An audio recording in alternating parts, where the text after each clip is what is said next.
ایک ہے نماز ہم پڑھ لیتے ہیں، آپ نے سارا پڑھ لیا، سارا تعدیل ارکان بھی کر لی، لیکن اگر آپ کا اللہ کے ساتھ ڈائریکٹ کمیونین اور ڈائریکٹ کمیونیکیشن قائم نہیں ہوا تو نماز، جس کو کہ کہا گیا کہ الصلاۃ معراج المومنین، جو قرب حضور کو حاصل ہوا معراج میں،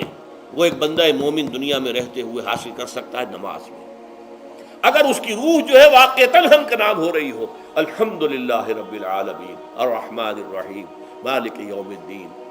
اہدنا الصراط المستقیم ایاک نعبد و اگر ہم واقعتاً ایسے کہہ رہے ہوں کہ ہمیں احساس ہو کہ ہم اللہ کے حضور میں حاضر ہیں اور عرض کر رہے ہیں، سجدہ کریں تو حدیث میں آتا ہے کہ ایسے محسوس ہو کہ گویا کہ میں نے اپنا سر اللہ کے قدموں میں رکھ دیا ہے، یہ ہے نماز۔ اب جو گفتگو ہو رہی ہے یہ ہم کلامی ہے، الصلاۃ معراج المومنین، اہل ایمان کے حق میں یہ نماز جو ہے یہ معراج کے درجے میں، لیکن یہ نماز کیسے نصیب ہوگی اگر روح سوئی ہوئی ہے، دبی ہوئی ہے، پسی ہوئی ہے، مزمحل ہے یا مردہ ہے؟ یہ نماز کیسے حاصل ہوگی؟ چاہے آپ پانچوں وقت کی نماز پڑھ رہے ہوں، چاہے آپ نے ہیبٹ بنا لیا ہو نماز کو، چاہے خوش بھی ہو گیا ہو، لیکن یہ کہ جب تک وہ روح بیدار نہ ہو، جب تک ہم کلامی نہ ہو، افلاق سے آتا ہے نالوں کا جواب آخر، اٹھتے ہیں حجاب آخر، کرتے ہیں خطاب آخر، جب تک یہ نہ ہو، جیسے کہ میں ایک حدیث قدسی انشاءاللہ آج سناؤں گا سورہ فاتحہ کے ضمن میں، کہ اللہ تعالیٰ کے سامنے جب کھڑا ہو کر انسان جب کہتا ہے انی وجہت وجہی للذی فطر السماوات والارض حنیفا، دائیں بائیں سے بالکل اپنا تعلق کاٹ کر میں نے اپنا رخ کر لیا ہے اس اللہ کی طرف جس نے آسمانوں اور زمین کو پیدا کیا۔ اب یہ توجہ وجہ تو اگر یہ تو ہے چہرہ تو ہم نے کر دیا خانہ کعبہ کی طرف، اندر سے ہماری روح متوجہ نہیں ہوئی، وہ سوئی پڑی ہوئی، اسے پتہ ہی کچھ نہیں کہ کیا ہو رہا ہے، تو اس صورت میں وہ کیا ہے؟ ظاہری بات تو پوری ہو گئی، نماز کا ثواب ہو جائے گا، فرض کی ادائیگی کا ثواب مل جائے گا، لیکن وہ اصل نماز تو حاصل نہیں ہوتی۔ یہ ہے وہ بات کہ وَإِذَا سَأَلَكَ عِبَادِي عَنِّي فَإِنِّي قَرِيبٌ، اے نبی جب میرے بندوں کی روحیں بیدار ہو جائیں، توانا ہو جائیں، حیات تازہ سے وہ ہم کنار ہو جائیں، اور پھر وہ میرے بارے میں پوچھیں، وہ میرا تقرب حاصل کرنا چاہتے ہیں، تو آپ سے پوچھیں تو کہیے میں قریب ہی ہوں، اجیب دعوت الداع اذا دعان، یہ ہے وہ دعا، میں ہر پکارنے والے کی پکار، ہر دعا کرنے والے کی دعا کو سنتا ہوں، قبول کرتا ہوں، جواب دیتا ہوں جہاں کہیں بھی مجھے پکارے، اذا دعان۔ اس میں در حقیقت وہ مفہوم آ گیا ہے there and then where ever، آپ اپنے گھر میں ہو کر پکاریں اللہ کو، آپ بستر پر لیٹے ہوئے پکاریں اللہ کو، الذین یذکرون اللہ قیاما وقعودا وعلی جنوبہم، ہاں ٹھیک ہے بعض مقامات بعض اوقات قبول دعا کے لیے زیادہ سازگار ہیں، حرم میں جا کر دعا مانگی جائے، اور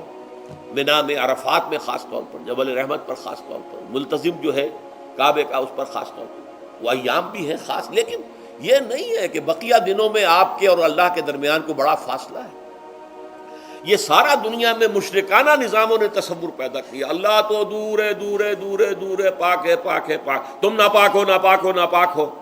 اور تم تو بڑی پستی میں پڑے ہو، تم اللہ سے براہ راست ہم کلام نہیں ہو سکتے۔ کوئی درمیانی چاہیے، کوئی لنکس چاہیے، کوئی پجاری ہوگا، کوئی پروہت ہوگا، کوئی پنڈت ہوگا، کوئی پیر ہوگا، کوئی پادری ہوگا، کوئی پوپ ہوگا، اس کے ذریعے سے تم اللہ سے ہم کلام ہو، خود نہیں۔ اور جب ذریعے بیچ میں آ گئے تو ان کی مٹھی گرم کرو، ان کی چاپلوسی کرو، ان کو بھی جو ہے چادریں چڑھاؤ، ان کو نذرانے پیش کرو۔ یہ ہے بدترین ایکسپلائٹیشن جو مذہب کے ذریعے سے نوع انسانی کی ہوئی ہے۔ یہ دو ایکسپلائٹیشن دنیا میں ہوئی ہے تاریخ انسانی میں، ایک بادشاہوں کی طرف سے خراج دو ہمیں، محنت تم کرو گے کھیت میں، آدھا حصہ ہمارے پاس آئے گا، ہم عیش کریں گے، ہم سٹینڈنگ آرمیز رکھیں گے تاکہ ذرا تم بغاوت کرو تو تمہارا سر کچل دیا جائے۔ یہ ایکسپلائٹیشن بدترین، مانگنے والا گدھا ہے، صدقہ مانگے یا خراج۔ دوسری طرف ہم بادشاہ ہیں، ہم چندر بنسی سورج بنسی خاندان ہیں، ہم راجپوت ہیں، حکومت کرنا ہمارا حق ہے، اور یہ پنڈت پروہت جو ہے وہ بھی کہیں گے کہ ٹھیک ہے نصف لی و نصف لک وہذا قوم جاہلون، یہ عوام جو ہے ان کا خون چوسو، ہمیں یہ نذرانے پیش کریں، بتوں کو آ کے چڑھاوے چڑھائیں اور تمہیں خراج دیں اور ٹیکس دیں۔ They are to be exploited, exploit ہو رہا۔ اسلام نے آ کر دونوں کا خاتمہ کیا، کوئی ملوکیت نہیں۔ زکوٰۃ ہے تو غربا کے لیے، بادشاہ کے لیے نہیں ہے، یہ تو غربا کے لیے، لہذا کوئی ٹیکس نہیں۔ نمبر دو، اللہ سے ہم کلام ہونے کے لیے کسی دربان، کسی جو ہے پہرے دار کی مٹھی گرم کرنے کی ضرورت نہیں، جب چاہو ہم کلام ہو جاؤ۔ دل کے آئینے میں ہے تصویر یار، جب ذرا گردن جھکائی دیکھ لی۔ یہ تو تم ہماری طرف متوجہ نہیں ہوتے،